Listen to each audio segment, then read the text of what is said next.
በሰውነታችን ውስጥ ያሉት የደም ስሮች ልክ እንደ ውሃ ቧንቧ ናቸው። ደም በእነዚህ ቧንቧዎች ውስጥ ያለምንም እንቅፋት መፍሰስ አለበት። ነገር ግን እድሜያችን እየጨመረ ሲሄድ በተለይ ከ40 ዓመት በኋላ ደማችን የመወፈር የደም ስሮቻችን ደግሞ የመጥበብና የመተርተር ባህሪ ያሳያሉ።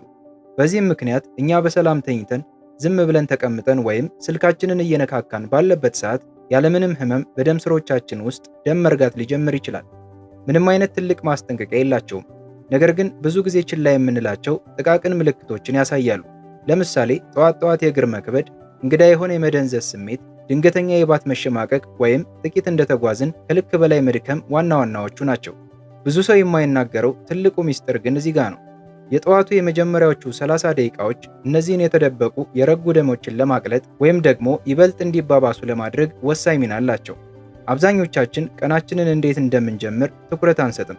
ነገር ግን የሳይንስ ጥናቶች እንደሚያሳዩት የጠዋት አጀማመራችን በደም ዝውውርና የደም መርጋት አደጋ ላይ ከፍተኛ ተጽዕኖ አለው። በዚህ ቪዲዮ በምርምር የተደገፉና የረጋ ደምን በተፈጥሮ የሚያቀልጡ የደም ፍሰትንም የሚያሳልጡ ብዙ ጊዜ ትኩረት የማይሰጣቸው 5 የጠዋት ልማዶችን እናያለን። ከአምስተኛው ልማድ ጀምረን ወደ አንደኛው እንሄዳለን። በተለይ ቁጥር 1 ላይ የምናየው ልማድ እጅግ አስገራሚና ውጤታማ ስለሆነ ቪዲዮውን እስከ መጨረሻ ተመልከቱት። እንዲሁም ቪዲዮውን ከየት ሀገር ሆናችሁ እየተመለከታችሁ እንደሆነ በኮሜንት ስር አሳውቁኝ። ወደ 5ቱ ዝርዝሮች ከመሄዳችን በፊት ስለ በሽታው ምንነትና መፍትሄዎቹ እንዴት እንደሚሰሩ ባጭሩ እንመልከት። እድሜያችን እየገፋ ሲሄድ የጠዋት አጀማመራችን ከምናስበው በላይ ወሳኝ እየሆነ ይመጣል። በተለይ ከ40 ዓመት በኋላ በየ10 ዓመቱ አደገኛ የረጋ ደም የመፈጠር ዕድል በከፍተኛ ሁኔታ እንደሚጨምር የጤና ባለሙያዎች ይናገራሉ። ነገር ግን ገና ከእንቅልፋችን በነቃን በመጀመሪያው 1 ሰዓት ውስጥ የምናደርጋቸው ትናንሽ ምርጫዎች ወይ የደም ዝውውራችን እንዲስተካከል ይረዳሉ ወይም ደግሞ ሳናውቀው ለባሰ አደጋ ያጋልጡናል። አብዛኛው የደም መርጋት ችግር የሚጀምረው በድንገት በሚፈጠር ትልቅ ክስተት አይደለም። ይልቁንም ለረጅም ሰዓት መቀመጥ፣ በሰውነታችን ውስጥ የውሃ እጥረት መኖር ወይም ደግሞ ደማችን ለረጅም ጊዜ ቀስ ብሎ የመፍሰስ ጸባይ ሲያሳይ በሂደት የሚፈጠር ነው። ያቺ የጠዋት ጊዜ በጣም ኃይለኛና አስፈላጊ የሆነችውም ለዚህ ነው። ምክንያቱም በየቀኑ ደም በደንብ እንዲፈስ የደም ስሮች እንዲነቁና ሰውነታችሁን ዛሬ እንድትንቀሳቀስ እንድትፈወስና እንድትጠብቀኝ ይፈልጋሉ የሚል መልእክት የምትሰጡበት ልዩ ቅጽበት ነው። ትልቁ የምስራች ደግሞ ምን መሰላችሁ? ለዚህ ስራ ምንም አይነት የተወሳሰበ ልምምድ አያስፈልጋችሁም። እነዚህ በቀላል ሳይንሳዊ ዘዴዎች የተደገፉ የጠዋት ልማዶች ደማችሁ ያለምንም መቆራረጥ እንዲፈስ፣ የደም ስሮቻችሁ የመለጠጥ አቅማቸው እንዲጨምርና ልባችሁ የትም ሳትሄዱ በቤታችሁ ውስጥ ሆናችሁ ጥበቃ እንዲያገኝ ይረዳሉ። አሁን ቀጥታ ወደ 5ቱ የጠዋት ልማዶች እንግባ። 5ኛው ለብ ያለ የሎሚ ውሃ ነው። አብዛኞቻችን የሎሚ ውሃን እንደ አንድ አዝናኝ መጠጥ ለምግብ መፈጨት ወይም ለክብደት መቀነስ ብቻ የሚጠቅም አድርገን እናስባለን። ብዙ ሰዎች ይህ መጠጥ ለልባቸው ወይም ለደም ስሮቻቸው የሚሰጠውን ትልቅ ጥቅም ስለማያውቁት ሲመቻቸው አልፎ አልፎ ብቻ ይጠጡታል። ይሁን እንጂ ከ40 ዓመት በኋላ በሰውነታችን ውስጥ ያሉ ነገሮች በዝምታ ይለወጣሉ። ከሰዓታት እንቅልፍ በኋላ ደማችን መጠነኛ የመወፈር፣ የደም ዝውውራችን የመቀነስ፣ የደም ስሮቻችንም የመሸማቀቅ ባህሪ ያሳያሉ። ይህ ለብ ያለ የሎሚ ውሃ ግን ብዙ ሰው የማያውቀው ጥልቅ ሚስጥር አለው። ሎሚ በውስጡ እንደ ሄስፔሬዲን ያሉ ፍሌቮኖይድስ የያዘ ሲሆን እነዚህ ንጥረ ነገሮች ደም እንዳይረጋና የደም ስሮች ስራቸውን በአግባቡ እንዲወጡ እንደሚረዱ ጥናቶች ያሳያሉ። በተመሳሳይ ጊዜ ለብ ያለው ውሃ በሌሊት እንቅልፍ ወቅት የደረቀውን ደም በማለስለስ ልክ እንደ ወፍራም ሽሮፕ ከመሆን ይልቅ በቀላሉ እንዲፈስ ያደርገዋል። በጋራ በመሆንም የደም ስሮችን የውስጥ ግድግዳ ይንከባከባሉ፣ የደም ስሮች እንዲለጠጡ የሚያደርገውን ኒትሪክ ኦክሳይድን ያነቃቃሉ፣ እንዲሁም ደም እንዲረጋ የሚያደርገውን የሰውነት ውስጥ መቆጣት ወይም ኢንፍላሜሽን ይቀንሳሉ። ይህ በተለይ ከ40 ዓመት በላይ ለሆኑ ሰዎች በጣም ወሳኝ ነው። ምክንያቱም እድሜ እየገፋ ሲሄድ የደም ስሮች የመደንዘዝ፣ እግሮች ጠዋት ጠዋት የመክበድና የመቁሰል አዝማሚያ ስለሚኖራቸው ነው። አንድ ብርጭቆ ለብ ያለ የሎሚ ውሃ የሰውነታችሁ የደም ዝውውር እንዲነቃ፣ የደም ስሮች እንዲከፈቱና ደም መንቀሳቀስ እንዲጀምር የሚሰጠው ጥቅም ከፍተኛ ነው። ይህንን ልምድ አዘውትሮ የሚጠቀሙ ሰዎች ጠዋት ጠዋት የሚሰማቸው የእግር መክበድ፣ የእግር ቅዝቃዜ፣ የተረከዝ ማበጥና የባት መወጠር ቀስ በቀስ ሲቀንስላቸው ያስተውላሉ። ከዚህም በተጨማሪ ከድንዛዜ ቶሎ እንድንላቀቅና የተሻለ የጠዋት ኃይል እንዲኖረን ይረዳል። አዘገጃጀቱም በጣም ቀላል ነው። ግማሽ ትኩስ ሎሚን ለብ ባለ ውሃ ውስጥ በመጭመቅ ከእንቅልፍ እንደነቃችሁ በመጀመሪያዎቹ 10 ወይም 15 ደቂቃዎች ውስጥ ከቁርስ ወይም ከቡና በፊት ጠጡት። ይህ የጠዋት ልማድ በጨጓራችሁ ላይ ምንም አይነት ጫና የማይፈጥር ይልቁንም ሰውነታችሁን በረጋ መንፈስ የሚያነቃቃና ማንኛውም ሰው በቀላሉ ሊተገብረው የሚችል ተግባር ነው። ስለ ደም ዝውውራችሁ፣ ስለ ደም ስሮች መደንዘዝ ወይም ስለ ደም መርጋት የምትሰጉ ከሆነ ትልቅ ለውጥ የሚመጣው ሁልጊዜ በተወሳሰቡ ነገሮች ሳይሆን እንዲህ ባሉ ትናንሽና ቀላል በሆኑ የጠዋት ልማዶች መሆኑን አስታውሱ። አራተኛው የጠዋት ልማድ የደም ዝውውርን የሚያነቃቃው ሻይ ነው። አብዛኛው ሰው ሻይን እንደ አንድ ተራ መጠጥ፣ ቀንን ለመጀመር እንደሚያገለግል ልማድ ወይም ደግሞ ለጣዕምና ፈታ ለማለት ብቻ የሚጠጣ አድርጎ ያስባል። ብዙ ሰዎች ጠዋት ሻያቸውን ሲጠጡ የተወሰኑ ቅመሞች ስሜትን ከማርካት ባለፈ ሰውነት በጣም በሚፈልገው ሰዓት የደም ዝውውርን እንዴት እንደሚረዱ አያስተውሉም። ለሰዓታት ተኝተን ስንነሳ የደም ዝውውራችን ዝግ ያለ፣ ደማችን ደግሞ ወፍራምና የመፍሰስ አቅሙ የቀነሰ ይሆናል። ይሁን እንጂ አንድ ሲኒ ሻይ ይህንን ሁኔታ ለመቀየር ያለውን አቅም ብዙ ጊዜ አናስበውም። በተወሰኑ የሻይ አይነቶች ውስጥ ብዙ ሰው የማያውቀው የተደበቀ ኃይል አለ። የሚገርመው እውነት የዝንጅብልና የቀረፋ ሻይ ደም ያለምንም እንቅፋት እንዲንቀሳቀስና በማለዳው ሊፈጠሩ የሚችሉ የደም መርጋት አደጋን ለመቀነስ በዝምታ ያግዟቸዋል። ዝንጅብል ጂንጅሮልስ የተባሉ ተፈጥሯዊ ውህዶችን የያዘ ሲሆን ቀረፋ ደግሞ በሲናማልዲሃይድ የበለጸገ ነው። ሁለቱም የደም ሴሎች እንዳይጣበቁ በማድረግና በደም ስሮች ውስጥ ያለን መቆጣትን በመቀነስ ይታወቃሉ። እነዚህ ቅመሞች በጋራ በመሆን ደም በስርዓት እንዲፈስና አደገኛ የሆኑ ጥቃቅን የደም መርጋቶች እንዳይፈጠሩ ያደርጋሉ።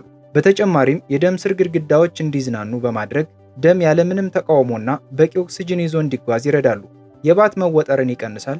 በቅዝቃዜ የሚጠቁ እጆችንና እግሮችን ያሞቃል። ጠዋት ስንነሳ በቀላሉ ለመራመድ ይረዳል።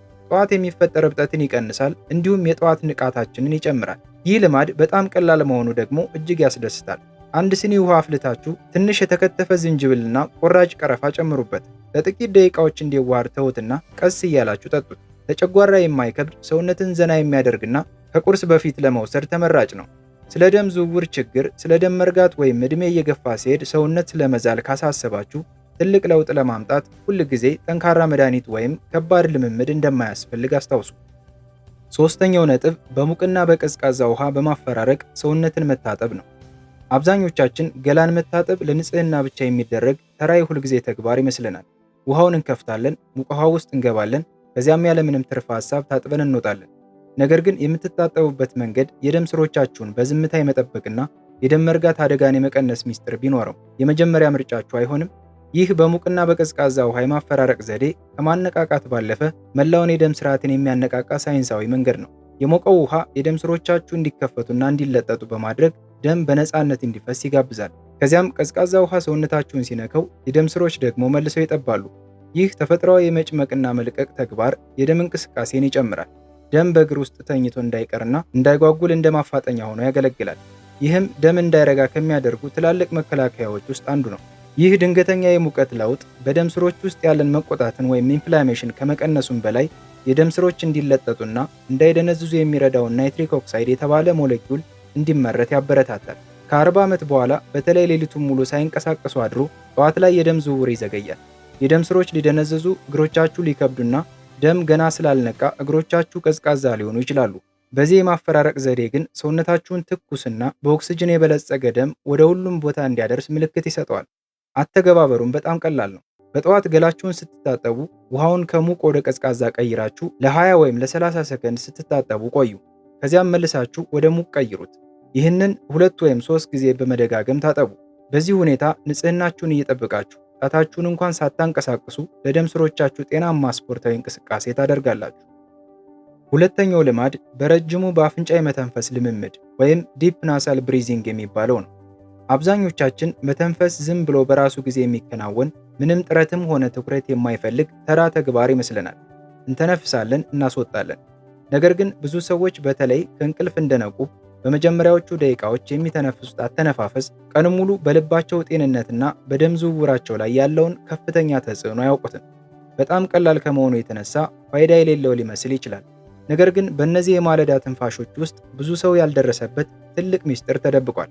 የሚገርመው እውነት ረጅምና ጥልቅ የሆነ የአፍንጫ ትንፋሽ መውሰድ ስሜትን ከማረጋጋት ባለፈ ተፈጥሯዊ የደም ዝውውር ማፋጠኛ ነው። በአፍንጫችሁ በረጅሙ ስትተነፍሱ ሰውነታችሁ ናይትሪክ ኦክሳይድን ይለቃል። ሳይንቲስቶች ይህንን ንጥረ ነገር የደም ስሮች ማዝናኛ ምልክት ብለው ይጠሩታል። ይህ ንጥረ ነገር ደም ያለምንም መቆራረጥ እንዲፈስ ይረዳል፣ የደም ሴሎች እንዳይጣበቁ ይከላከላል፣ እንዲሁም የደም ስሮች እንዳይደነዝዙ ስለሚያደርግ ደም የመርጋት አደጋን ይቀንሳል። ይህ የማለዳ ኦክስጅን ሳምባችሁን ከማንቃቱ ባለፈ ሌሊቱን ሙሉ ተኝታችሁ ስለነበር የደም ዝውውር ቀዝቀዝ ባለበት ወቅት ወደ እግር፣ ወደ ልብና ወደ አእምሮ አዲስ ኃይልና እንቅስቃሴ ይልካል። በተለይ ከ40 ዓመት በኋላ የማለዳ ሰዓታት በጣም ወሳኝ ናቸው። ደማችን የመወፈር የደም ስሮቻችን ደግሞ የማሸማቀቅ ባህሪ ስለሚያሳዩ የደም ዝውውር ለመጀመር ጊዜ ሊወስድበት ይችላል። አጭርና ጥልቀት የሌለው ትንፋሽ መውሰድ የደም ዝውውሩ እንዳለ እንዲቆም ያደርጋል። በአንጻሩ ግን ረጅምና ጥልቅ የአፍንጫ ትንፋሾች ልክ እንደ ማለዳ ፀሐይ በደም ስሮቻችሁ ውስጥ ሰርገው በመግባት ዝውውሩን ያነቃቁታል። በአጠቃላይ ይህ ቀላል ልምምድ የሚከተሉትን ጥቅሞች ይሰጣል። ጠዋት ጠዋት የሚሰማን የእግር መወጠርና በባት ላይ የሚሰማን ጫና ይቀንሳል። የእጅና እግር ሙቀትን ይጨምራል። ከእንቅልፍ ስንነሳ የሚሰማን የራስ ማዞር ስሜትን ያስወግዳል። የደረት መወጠርን ያቃልላል። እንዲሁም ከቡና ይልቅ በበለጠ ፍጥነት አእምሯችን እንዲነቃ ያደርጋል። ይህ ልምድ በጣም ቀላል መሆኑ ደግሞ ልዩ ያደርገዋል። አልጋችሁ ላይ ቀጥ ብላችሁ በመቀመጥ ወይም መስኮት አጠገብ በመቆም አንድ እጃችሁን ሆዳችሁ ላይ አድርጉ። ከዚያም በአፍንጫችሁ ለ4 ሰከንድ ያህል ወደ ውስጥ በረጅሙ አየር አስገቡ። መልሳችሁ ደግሞ ለ4 ሰከንድ በቀጥታ በአፍንጫችሁ አስወጡ። ይህንን 10 ጊዜ ብቻ ደጋግሙት። ምንም አይነት መሳሪያ፣ ምንም አይነት ወጪ ወይም ድካም አይጠይቅም። ቁጥር 1 የጠዋት ልማድ ካልጋችሁ ከመውረዳችሁ በፊት ተረከዝን ማንሳትና ቁርጭምጭሚትን ማሽከርከር ነው። ይህ ሁላችሁም ስትጠብቁት የነበረው በጣም ቀላል ከመሆኑ የተነሳ ፋይዳ የሌለው ሊመስል የሚችል ነገር ግን ልባችሁን፣ እግራችሁንና ሕይወታችሁን በዝምታ የሚጠብቅ ታላቅ ልምድ ነው። አብዛኞቻችሁ ከእንቅልፋችሁ ስትነቁ ወዲያውኑ ካልጋችሁ ዘላችሁ ትወርዳላችሁ። ነገር ግን እግሮቻችሁ ሌሊቱን ሙሉ ምን ሲያሳልፉ እንደነበር አታስቡ። ለሰዓታት ያለ እንቅስቃሴ መቆየት በደም ስሮች ውስጥ ደም እንዲጠራቀምና ጡንቻዎች እንዲደነዝዙ ያደርጋል። በተለይ ዕድሜያችሁ ከፍ ያለ ከሆነ ጠዋት ጠዋት የምትረግጧቸው የመጀመሪያ እርምጃዎች ደም የመርጋት አደጋ በከፍተኛ ሁኔታ የሚጨምርባቸው አደገኛ ጊዜያት ሊሆኑ ይችላሉ። የሚገርመው እውነት ግን እዚህ ጋር ነው። ካልጋችሁ ከመውረዳችሁ በፊት ተረከዛችሁን ከፍና ዝቅ ማድረግ እንዲሁም ቁርጭምጭሚታችሁን ማሽከርከር በእግራችሁ ውስጥ ያለውን የደም ዝውውር ወዲያውኑ ያነቃቀዋል። ባታችሁ ብዙ ጊዜ የሰውነት ሁለተኛ ልብ ተብሎ ይጠራል። ምክንያቱም ደምን ወደ ላይ ወደ ልብ የመርጨት ሥራ ስለሚሰራ ነው። ከመቆማችሁ በፊት እነዚህን ጡንቻዎች ስታንቀሳቅሱ ሌሊቱን ሙሉ በእግራችሁ ውስጥ ተኝቶ የነበረውን ደም ወደ ላይ እንዲገፋ ታደርጉታላችሁ። ይህ እንቅስቃሴ የደም ስሮች እንዲለጠጡ፣ ኦክስጅን በደንብ እንዲሰራጭና ጥቃቅን የረጉ ደሞች ተላቀው ወደማይገባ ቦታ እንዳይጓዙ ያደርጋል። ሁለት አይነት የጠዋት አጀማመሮችን እስቲ በአይነ ህሊናችሁ ተመልከቱ። የመጀመሪያው ወዲያውኑ ትቆማላችሁ፣ እግራችሁ ይከብዳችኋል፣ እርምጃችሁም የተሳሰረና ያልተረጋጋ ይሆናል። ሁለተኛው ግን ለጥቂት ሰከንዶች ብቻ የባት ጡንቻዎቻችሁን ታነቃቃላችሁ፣ ደማችሁም ያለምንም እንቅፋት ወደ ላይ ይፈሳል። ሙቀት ቶሎ ይመለስላችኋል፣ እብጠት ይቀንሳል፣ እንዲሁም የአስቸጋሪ የማለዳ የእግር መሸማቀቅ ፈጽሞ አይመጣም። ልምምዱ በጣም ቀላል ነው። ካልጋችሁ ከመነሳታችሁ በፊት የእግር ጣቶቻችሁን ወደፊትና ወደ ኋላ ከ10 እስከ 15 ጊዜ ዘርጉ። በመቀጠል ቁርጭምጭሚታችሁን በቀስታ በክብ ቅርጽ አሽከርክሩ። ከዚያም እግራችሁን መሬት ላይ ያሳርፉና አልጋውን እንደ ድጋፍ በመያዝ ተረከዛችሁን 10 ጊዜ ከፍና ዝቅ አድርጉ። ይህ ሁሉ ሥራ ከ2 ደቂቃ በታች ነው የሚፈጀው። እግሮቻችሁ ቀንም ሙሉ ለእናንተ ይደክማሉ። አሁን ደግሞ በማለዳው ትንሽ እንክብካቤ ልትሰጧቸው ይገባል። የደም ዝውውራችሁ፣ ልባችሁና ወደፊት ያላችሁ የመንቀሳቀስ ብቃት እነዚህን ጥቂት ሰከንዶች ይገባቸዋል። ከሁሉ በላይ ግን መታወቅ ያለበት ትልቅ እውነት ቢኖር ወጥነት ወይም ኮንሲስተንሲ ሁሉንም ነገር እንደሚቀይር ነው። ነገ ጠዋት በአንድ ልምድ እንኳን ብትጀምሩ ሰውነታችሁ ለውጡን ይሰማዋል። ጤናን ለመምረጥ መቼም ቢሆን አይረፍድም። እያንዳንዱ ማለዳ ለልባችሁ፣ ለእግራችሁና ለሕይወታችሁ እንክብካቤ የምታደርጉበት አዲስ ዕድል ይሰጣችኋል። የዛሬው ቪዲዮ ይህንን ይመስላል። ቪዲዮ ከተመቻችሁ ላይክ እና ሰብስክራይብ ያድርጉ። ጤና ይስጣችሁ። ቻው።